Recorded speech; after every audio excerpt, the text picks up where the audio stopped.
Okay, my name is Brett Gibson, and I'm president of Gibson Teldata. And Gibson Teldata installs and maintains business phone systems and computer networks throughout Indiana, Illinois, Ohio, Kentucky. Around 1980, it was a hobby. I was just a kid in elementary going into junior high school and had interest in electronics and computers.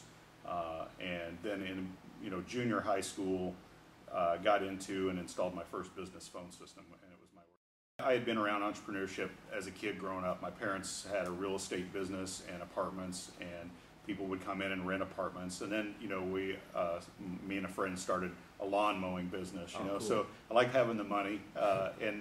When I got into elementary school in 5th grade, we did a project with wiring boards where you take a cabinet door and wire a battery and a light, and Right. if you put the right probe on the right question, the right answer would light up. Right.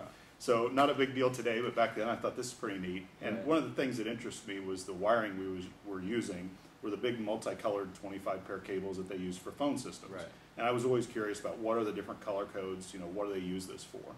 So that's how I got interested in telecommunications. Right. About the same time was the time that the telecommunications industry, the monopoly, was breaking up or beginning to break up. And I would have people all the time in the neighborhood say, I'd like to have a phone jack installed in another room. And at that time, being a monopoly, the only place you could call was the phone company. Right. So I started putting in those jacks for people and making some additional money on the side. Right. So that was my motivation for getting into Installing phone jacks. tremendous change in 30 years. We went from the monopoly breaking up to where competition could come in. But still back then it was very adverse between you and the telephone companies. Right. It was a battle continually.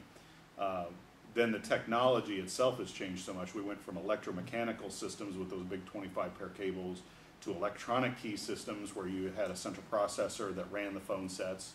Your phone lines plug into the processor, and then the phone sets communicated by just small, two or four pair wiring. Right. Went from electronic key telephone systems to the digital industry where most stuff ran on one pair of wires to today, which is IP telephony, which means that instead of having a separate infrastructure for telephone systems and a separate infrastructure for my data network, I just simply take telephones, plug them into the data infrastructure, and I have an IP-based phone controller somewhere, and my computers and my phones all communicate across one network. And it's also helped out in multi-location networks for customers that have multiple cities that they may operate in, where they used to pay for leased lines between cities for their voice separate from their data and separate infrastructures there. Now it's all one combined and converged network. So the technology has taken us from being a standalone phone system company to having to grow into a computer and telephony company combined. And when that... Well, I did everything probably the wrong way Right. because I didn't have any kind of education in how to start a business. Right. When I started, it was a hobby, like I said, so there wasn't a lot of capital I needed starting Right. out. What really changed for me was when I was a junior in high school, there was another large telecommunications company here in Terre Haute that Right. went out of business. And two of the key employees there, technicians, approached me because I had gone through some things with the city where, because I was underage, I battled to even have the right to install Right. phone systems. They didn't want to give me what was called a telephone installer's license here.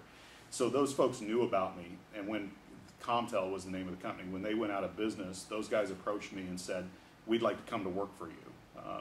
That took me from a hobby to immediately having employees and a few hundred customers overnight, and I was a junior in high school. Right. So at that point, you need capital, and in my case, I was fortunate because I had parents that I was able to get that capital Right. from and grow the company, because then you've got payroll, receivables, Right. payroll taxes, and all the things, insurance, etc. And so you ran this company all the way from then and then on until now. So you started Till now, was yeah, that when so- the light bulb kind of went off and you were a junior and like I could really do this? For Well, I think the light bulb for me had gone off even before that, even though it was just a hobby, that Right. this is what I'm interested in, and I wasn't good in school. So Right. there were just a couple of things I was interested in and good at, was Right. computers and electronics, and that was going to be what I focused on. Right. So at that time, I don't know what my parents thought about Yeah. that. They probably thought you need to do better at school, Yeah. but that was what I wanted to do. And then have you? Well, I think one of the things that has been a great benefit for us is we've always known what the value of selling maintenance and service contracts for our systems was. Right. A lot of smaller independent telecommunications and data companies are sales focused. They sell the system, they install it, and they're not as much maintenance focused. Well, we've been fortunate to have a large amount of revenue just from maintenance contracts, which has helped. In addition to the fact that with Mitel Networks, we've got a very strong technical base. We've got some of the best technicians that I know in the field. That's helped increase our demand for needing additional technicians. So you guys are a Midwestern-based company, right? Correct. Our office locations are Terre Haute, Indianapolis, Fort Wayne, and Greencastle. Yeah, I mean, right now, like I said, with some companies going out of the industry, we are looking at expanding into some other areas, but we'll still be in the Midwest area right now. Yeah, you know, I can say prior to about 2007, 2008, there was no business plan. It was, we grew by word of mouth, and we grew because people knew us, and we expanded through that. Since then, at the end of 2008, we purchased the telecommunications and data division of a company called ESCO Communications in Indianapolis. When we did that, we doubled our size both in employees and revenue. And it allowed us to bring in some of the management that we needed in operations and sales management. So now we have a plan of how we're going to grow and what we expect in growth. And well, number one, you're doing the right thing. You're in school, right? I learned everything the hard way by making all the mistakes. So learn what you can there. Do something. You'll hear this from all entrepreneurs. Do something you love to do. You know, when I come to work each day, I don't come to work. I come to do what I enjoy. So it never is really a job for me. Having 27 employees sometimes can be a little frustrating, and it's a job, but it's really not a job. It's something I love to do. All right, cool. Thanks a lot, man. Appreciate it. All right.